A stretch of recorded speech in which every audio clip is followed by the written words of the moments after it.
Bismillahirrahmanirrahim.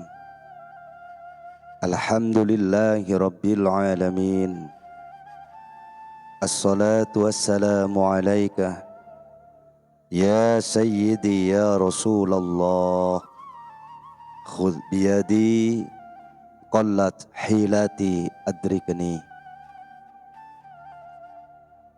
Zikir adalah kekuatan kulit dan sayap roh.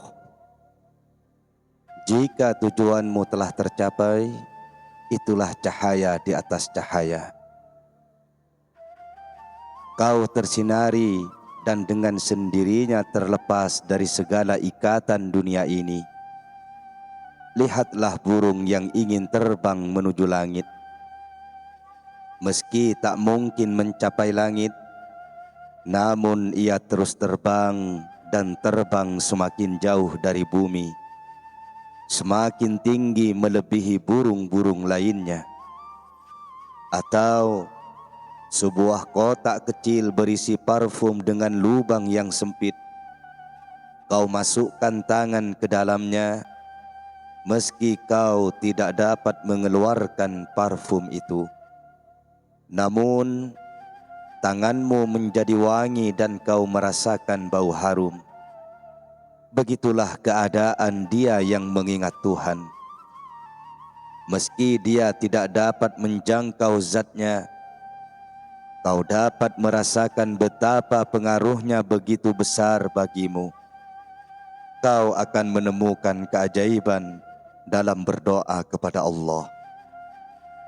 Seruan kubur adalah sebuah teriakan permohonan-permohonan yang menghempaskanmu menuju kehancuran. Teriaknya, "Oh kafilah, kemarilah, inilah petunjuk arah dan jalan yang terbentang." Teriakan kubur menyebutkan satu persatu setiap nama, "Oh si fulan," supaya orang yang tengah menempuh perjalanan bergabung dengan dia yang telah kehilangan.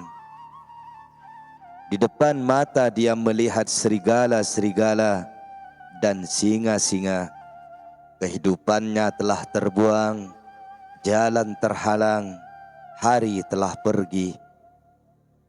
Lalu beritahu kami, apa teriakan kubur itu? Aku inginkan kekayaan, aku inginkan kedudukan, aku inginkan kehormatan. Jika kau tidak ingin terjadi pada dirimu, maka masuklah ke dalam misteri-misteri. Utuhkan diri hanya pada Tuhan dan enyahkan seruan-seruan kubur. Tutuplah mata dari tatapan si burung hering ini. Reguklah zikir dan bebaskan diri dari pikiran. Jika kau tidak menempuh perjuangan ini, oh manusia yang menginginkan Tuhan, inginkah kau kehilangan? Seseorang telanjang dan melompat ke dalam air untuk lari dari serbuan lebah. Mereka mengitarinya, manakala dia tunjukkan kepala, maka ia diserbunya. Air adalah mengingat Tuhan, dan lebah adalah ingatan pada wanita ini dan laki-laki itu. Isilah dadamu dengan air zikir dan bersabarlah, sehingga kau terbebas dari pikiran masa lalu dan segala was-was. Setelah itu, kau sepenuhnya akan tenggelam ke dalam air dari kaki hingga kepala. Di alam zahir, angin bertiup menerpa pohonan dan menjadikannya bergerak-bergerak. Di alam batin, zikir adalah dedaunan dari pohon hati. Zikir menjadikan orang berhasrat melakukan perjalanan dan masuk ke dalam golongan orang-orang yang sedang menempuh perjalanan Apakah yang lebih manis daripada mengingat kawan? Hai, jangan hanya duduk termangu seperti itu. Bangkitlah. Jika menyebut nama Allah di kedalaman sumur, Dia akan menjadikan puncak surga. Keterpisahan dengannya adalah sumur, mengingatnya adalah tali. Di dasar sumur, Yusuf berpegang pada tali. Namanya adalah roh dari sebuah roh. Seruannya adalah sumber pertama. Cintanya dalam jiwa. Dia adalah harapan dan pelarian kita. Ketika aku menyebut nama Allah, kebajikan menjelma. Sebutannya adalah yang disebut tanpa kemenduaan, tanpa kesangsian. Di mana mengetahui sang penghibur cinta yang lihai, Dia yang hanya memerankan cinta, tidak menuntut apapun. Aku telah mati karena Dia, tetapi aku tidak pernah melihatnya. Aku memasuki sebuah gua di dalam hasratku. Oh kawan, jika engkau melihatnya, betapa beruntungnya engkau. Oh kawan, sungguh engkau sangat beruntung. Tetapi jika Dia tersembunyi seperti Khidir, sendirian di tepi sungai, lalu, oh angin, sampaikan salamku padanya, karena hatiku begitu rindu padanya.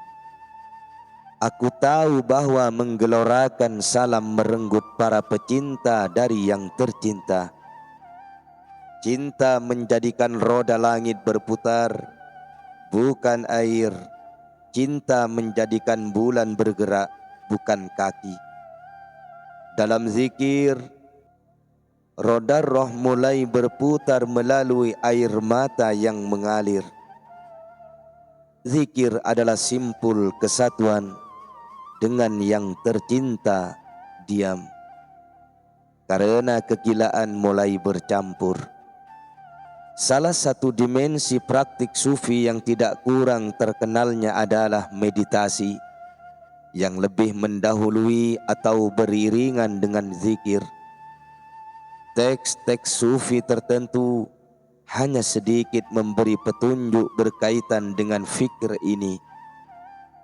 Meski istilah-istilah lain lebih sering diterapkan, seperti muhasabah atau muraqabah, Rumi berbicara tentang fikir hanya dalam kaitan dengan zikir. Meskipun demikian, dia membicarakan secara rinci transformasi fikir dan doa ke dalam objeknya. Tetapi hal ini lebih terkait dengan psikologi rohani dan akan dibicarakan dalam pembahasan selanjutnya. Dalam konteks ini, kata fikr tampaknya lebih baik diartikan sebagai pemikiran. Berkaitan dengan fikr sebagai sebuah disiplin rohani, dua kutipan berikut ini tampaknya perlu untuk dipahami. Pertama, sebuah bait dari Mathnawi yang menyimpulkan inti seluruh disiplin sufi. Kedua, sebuah ghazal pendek dari Diwan yang mengkritik murid-murid yang kurang memiliki ghirrah dalam menjalankan amalan-amalan mereka. Para sufi menggosok dada dengan fikr dan doa, sehingga cermin hati mampu menerima bayang-bayang suci. Saudara, menjadi seorang pecinta harus menelan dukanya. Di manakah dukamu? Diam dan kesabaran memerlukan sebuah kedewasaan. Di manakah kedewasaan? Berapa lama doamu terhijab dan fikirmu tersendat? Di manakah teriakan penuh gairah dan kuning wajah? Aku tidak mencari zat mukjizat atau emas. Di manakah kemurnian tembaga? Dapatkah murid yang suam-suam meraih gairah cinta? Apalagi jika dia beku.